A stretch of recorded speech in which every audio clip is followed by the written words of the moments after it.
இந்த தோல்வியும் இந்த அவமானமும் திராவிட முன்னேற்ற கழகத்துக்கு நிகழ்ந்ததில் எனக்கு பெருமை, மகிழ்ச்சி.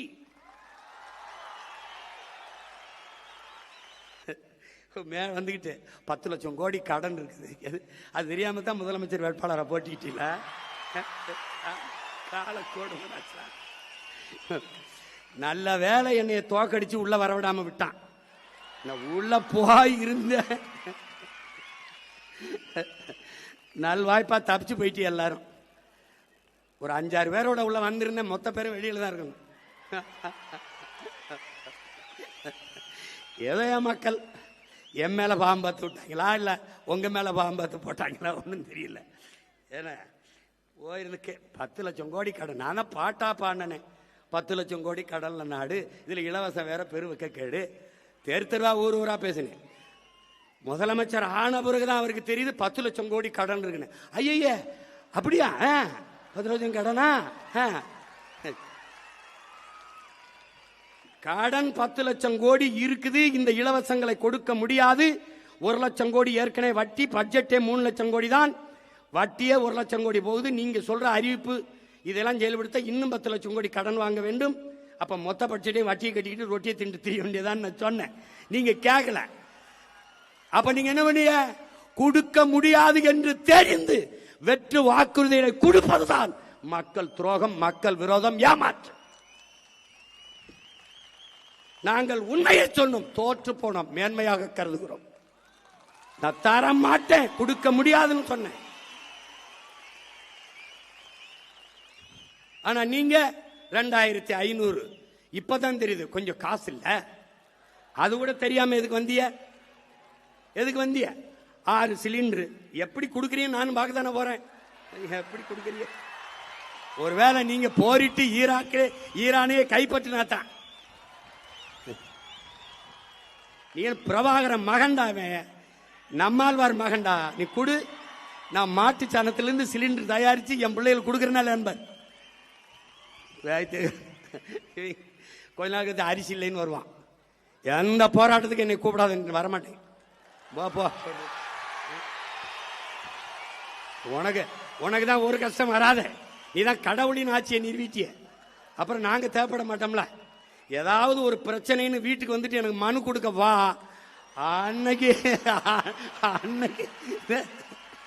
அன்னைக்கு பாப்பா இந்த சிரிச்சுக்கிட்டு இருக்க சீமா இல்ல. அன்னைக்கு சேட்டை உனக்கு என்ன சொல்றோம் ஏது சொல்றோம்னு கேட்கறது இல்ல. படிச்ச இளைஞர்களுக்கு 4000, இடைநிறுத்தத்துக்கு 15,000, கல்வி கடன் 20 லட்சம். எங்கிருந்து ராஜா? எங்கிருந்து? பாருங்க எப்படி பாருங்க. அவர் என்ன பண்ணுவாரு பாவம், கடன் ஆகி போச்சு.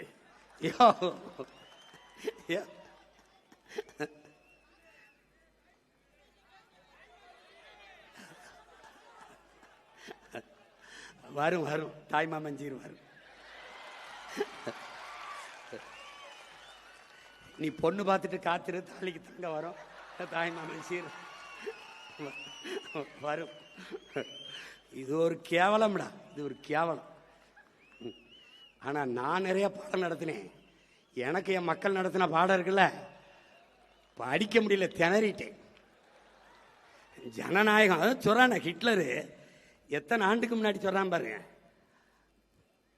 மக்கள் ஒருபோதும் அறிவு தலைமையை தேட மாட்டார்கள், கவர்ச்சியை நோக்கித்தான் ஓடுவார்கள்.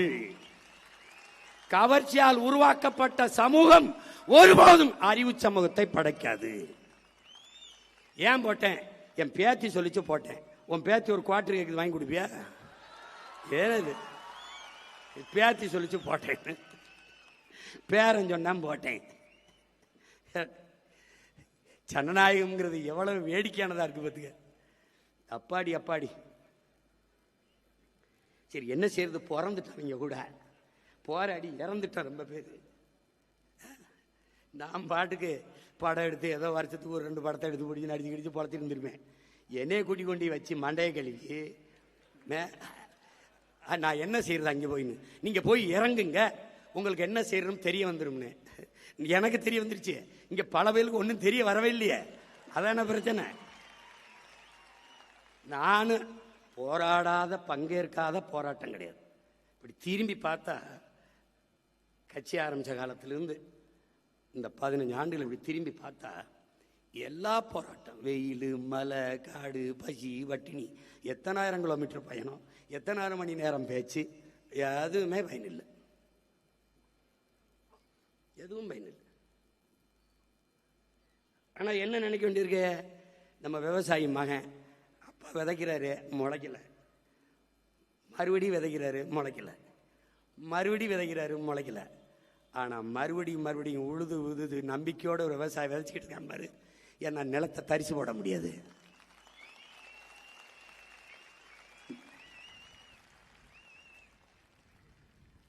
ஓசோ சொல்றான்ல, ஒவ்வொரு நாளையும் அறுப்பதற்கான நாளாக கருதாதே, விதைப்பதற்கான நாளாக கருதுன. விதைப்போம். இந்த காலம் நமக்கானது. இந்த காலத்தையும் களத்தையும் நம் கைக்கு நகர்த்தணும்.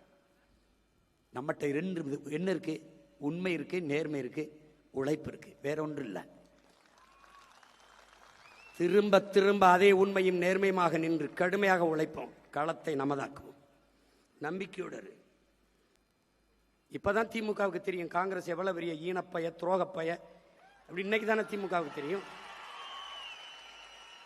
நீ அவனோட நின்று அற்ப பதவிக்காக என் இனத்தை கொன்று குவிப்பதை வேடிக்கை பார்த்து நின்ன, இன்னைக்கு உன்னை கேவலப்படுத்திட்டு போயிட்டான். ராகுல் காந்தி ஐயா, ஸ்டாலின் கூட ஒரே மேடையில் ஏறல, உன்னை அவமதித்தார் உங்களை. ஆனால் பதவி ஏற்புக்கு வந்து பக்கத்தில் இருந்து பல்லிடிச்சுக்கிட்டு இருக்காப்ல. அந்த 5 சீட்டு அற்ப சீட்டு திமுக காரன் போடலைன்னா மான ரொத்தோட இருந்தான தோத்து போய் வெளியில் நின்றுப்பான். போட்டவனை வெள்ள வச்சு அங்க போய் அவன் நிக்கிறாப்ல. பதவி இருக்கும்போது தீய சக்தியெல்லாம் தூய சக்தியா மாறிடுச்சு. வந்துட்டாப்ல.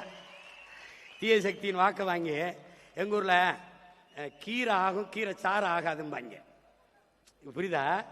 கீரை சாப்பிடுவான், கீரை சாறு. கீரை சாறு குடிக்க மாட்டேன். திமுக ஆகாது. திமுகவால ஓட்டு வாங்கி ஜெயிச்சு வந்த எம்எல்ஏலாம் ஆகும். இந்த தோல்வியும் இந்த அவமானமும் திராவிட முன்னேற்ற கழகத்துக்கு நிகழ்ந்ததில் எனக்கு பெருமை, மகிழ்ச்சி.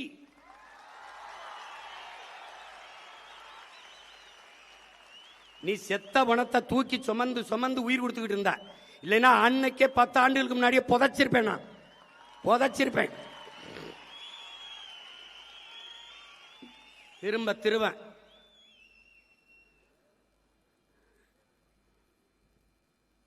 கொடுமை கொடுமை. எப்பமா போதிக்கும் போது புரியாது, பாதிக்கும் போதுதான் புரியும்.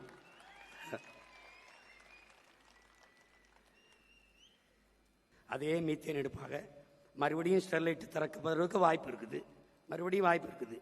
அடியில் அகர்வால் நேரடியாக வாழ்த்து போடுறானே, என்ன பெரிய தம்மைனா சின்ன தம்மைனா, அவன் எதுக்கு வாழ்த்து போடுறான்? அந்த நிமல ராஜபக்சே வாழ்த்து சொல்றான். அவன் பக்கத்தில் வாங்கி குடிக்கிற நாய் இங்கே வந்து கட்டி குலைச்சிக்கிட்டு இருக்கு ஒரு நாய். அது அவனுக்கு அவனுக்கு அவனுக்கு பிரச்சனைனா ஆமக்கறி தின்னா இல்லையான்னு ஒத்த. டேய் உங்களையெல்லாம், டேய் நாய், உனக்கு தமிழில் எங்க இருக்கு, தெற்கு இருக்கா வடக்கு இருக்கான்னு தெரியாது. என் தலைவன் நின்ன திசை தெரியாது. நாய் ஆடு ஆடு இப்பதான் இருக்கு. ஒரு 6 மாசம் 7 மாசம் கழிச்சு உள்ள வந்திருந்தீன்னு வச்சுக்க, தப்பிச்சு போ. ஆமக்கறி திண்டாரா இல்லையா? ஏன்னா அவ்வளவு பெரிய பன்னாட்டு குற்றமாடாது. நான் இதை சொல்லி தொலைச்சிருக்க மாட்டேன். எங்க ஆளு சும்மா இருக்காம எது சொன்னாலும் அங்க போய் சொல்லுங்க பாப்பல. நீங்க ஆமக்கறி சாப்பிட்டீங்களா, ரொம்ப நல்லா இருந்தா அங்க போய் சொல்லணும். AK-74 பயிற்சி கொடுத்துட்டு அப்ப ரஷ்யாவில் இருக்கு, அதுக்கப்புறம் நம்ம கிட்ட இருக்குன்னப்பா. அப்ப இந்தியாவில் AK-74 இல்லை. இப்போ இந்தியாவிலே AK-74 சுட்ட ஒரு ஆள் நான் தான் இருக்கேன்னா, ஆமாம் அதை அங்கே போய் சொல்லுங்க. அவர் சொன்னதுனால வந்து சொன்னேன், இல்லைன்னு நான் எதுக்கு சொல்றேன்?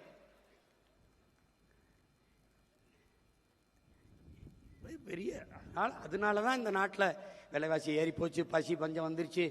அவர் ஆமக்கறி சாப்பிட்டு விட்டாருங்க. நாய் கொஞ்ச நாள் பேசிக்கிறீங்கடா.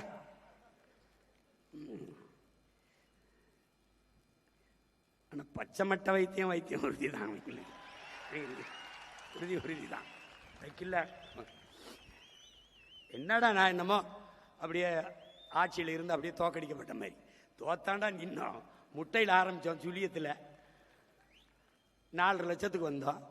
அப்புறம் 18 ஆகணும், அப்புறம் 30 ஆனோம், அப்புறம் 36 ஆகணும், இப்போ 20 ஆயிருக்கோம். நாளைக்கு 1,80,00,000 ஆகிறோம். என்னடா கெட்டு போயிருது? என்ன ஆயிருக்கு? நாய் வேயெல்லாம் அழும்போது நாங்கள் 4 வச்சிருக்கோம், 40 ஆக முடியாத. உயர்ந்த நோக்கமும் லட்சியம் கொண்ட பிள்ளைகள். நீ தேடுவ, என்னை தேடுவ, என்னை தேடுவ.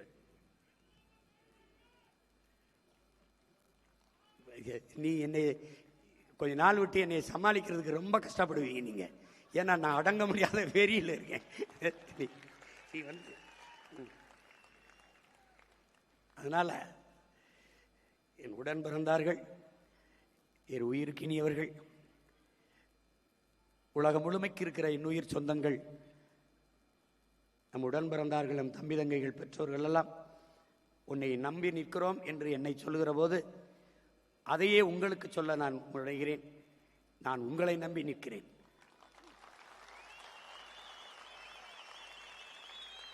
என்னுடைய அசைக்க முடியாத அடர்த்தியான நம்பிக்கையை நீங்கள் தான்.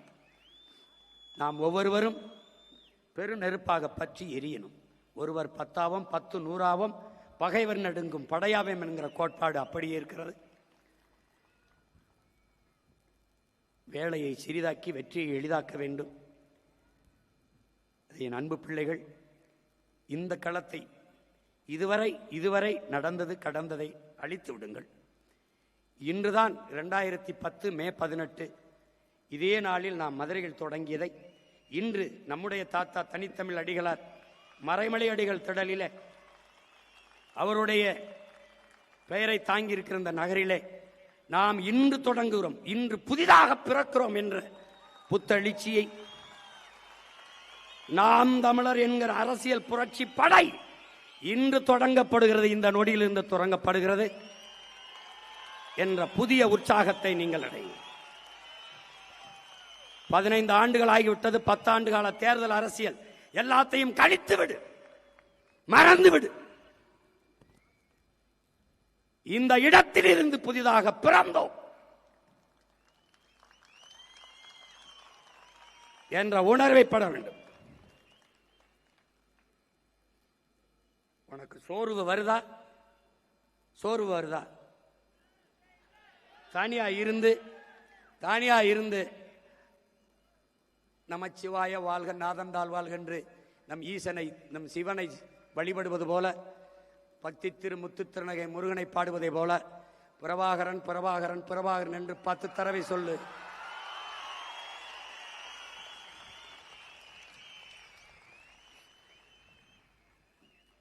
சோர்வு வருதா? பாலச்சந்திரன் பாலச்சந்திரன் என்று 10 தடவை சொல்லு. ஒரு தடவை கற்பனை செய்துவார். நம் அக்காவும் தங்கையும் சிங்கள ராணுவ வீரர்களால் வன்புணர்வு செய்யப்படுகிற போது கீழே கிடக்கிற நம் தங்கை என்ன நினைத்திருப்பால்? உலகெங்கும் இத்தனை கோடி அண்ணன் தம்பிகள், மாமமைத்தினர்கள், சித்தப்பன், பெரியப்பன்கள், இவ்வளவு பேர் மானத்திற்காக உயிரை இட்ட இனத்தின் மக்கள், இத்தனை பேர் இருந்து எனக்கு இந்த ஈன நிலையா என்று எண்ணி இருப்பாளா? என்னை அந்த எண்ணத்துக்குள் போ, அந்த எண்ணத்துக்குள்ளே போ. போராடி செத்தவன் உயிர் பிதுங்கி வெளியேறுகிற நிலையிலே சிந்திய ரத்தத்தையும் கொடுத்த உயிரையும் உன் உரிமைக்காக உன் விடுதலைக்காக கொடுத்தான் என்ற எண்ணத்தை இதயத்தில் ஏந்திக்கொள். உன் சிந்தனை முழுக்க நிறைத்துக்கொள். சோர்வென்பது எங்கே வரும்? எங்கே வரும்? படுத்து கிடந்தால் சிலந்தியும் சிறைபிடிக்கும், எழுந்து நடந்தால் இமயமும் குடைபிடிக்கும். சோம்பலை உதறி தள்ளுங்கள், சாம்பலும் சரித்திரம் படைக்கும். சோம்பலை உதறி தள்ளுங்கள், உங்கள் சாம்பலும் சரித்திரம் படைக்கும். ஐயா அப்துல் கலாம் சொன்னது மாதிரிதான், நம் பிறப்பு சாதாரணமாக இருக்கலாம், ஆனால் இறப்பு சரித்திரமாக இருக்க வேண்டும் என்பதை தன்மானமும் ஈனமானம் கொண்ட எண்ணுயிர் தம்பி தங்கைகள் கவனத்தில் வச்சுக்கணும். தம்பி பாலச்சந்திரனை பார், சுத்தி ராணுவ வீரர்கள் துவக்கோடு, பிஞ்சு குழந்தை, ஒற்றை மகன், ஒரு உறவினரும் இல்லை. அவன் என்ன நினைத்திருப்பான்? எத்தனை சித்தப்பன், எவ்வளவு பெரியப்பன், எவ்வளவு மாமன் மைத்துனன், என்ன அத்தா அக்கல, எவ்வளவு அக்கா தங்கை. யாருக்காக என் அப்பன் நாடு கட்டு போராடினான்? யாருக்காக என் அண்ணக்கா எல்லாரும் உயிரை கொடுத்தார்கள்? என்ன நினைத்திருப்பான் அந்த பிஞ்சு நெஞ்சு? சற்று நேரம் என்ன சிந்திச்சிருக்கும் என்பதை எண்ணிப்பார். உனக்கு சோம்பல் வந்தது, தற்சோர்வு வந்தது என்றால் பிறகு பார்க்கலாம். பக்கத்தில் நிற்க வைத்து 5 குண்டுகளை நெஞ்சில் பாய்ச்சி கொள்ளும் போது, நெஞ்சு கிட்டே துவக்கை கொண்டுகிற போது அந்த பிஞ்சு நெஞ்சு எவ்வளவு துடித்திருக்கும், எவ்வளவு யோசித்திருக்கும் என்பதை உயிரினுமை நீ உடன் பிறந்தார்கள் சிந்திச்சுப்பார், எண்ணிப்பார், எண்ணிப்பார். கால்களை இழந்து, கைகளை இழந்து, விழியை இழந்து, உறுப்புகளை சிதைய கொடுத்து களத்திலே நின்றார்களே நம் வீரர்கள். யாருக்காக? எனக்கு கால் இல்லை, பரவாயில்லை, சுதந்திர தாயகத்தில் என் உடன் பிறந்தார்கள் சுதந்திரமாக நடக்க வேண்டும் என்பதற்காக. எங்கள் கண்கள் சிதைந்து போனது, ஆனாலும் பரவாயில்லை, விடுதலை பெற்ற தாயகத்தை எங்கள் பிள்ளைகளின் கண்கள் பார்க்கட்டும் என்பதற்காக. கைகள் இல்லை, இதற்காக. எங்களுக்கு இல்லை, பரவாயில்லை, எதிர்காலத்தில் என் இன பிள்ளைகள் விடுதலை பெற்ற நாட்டிலே பறக்கிற என் தேசிய கொடியை விண்ணுயர பறக்கிற போது கைதட்டி மகிழட்டும் என்பதற்காக. இது எல்லாவற்றையும் மறந்து கடந்து போனால் நீ சுடுகாட்டில் இறந்து கிடக்கிற பிணத்திற்கொப்பானவன். எனக்காக செத்தவனை நான் மறந்தால் நான் இறந்த பிணத்தினும் கேவலமானவன்.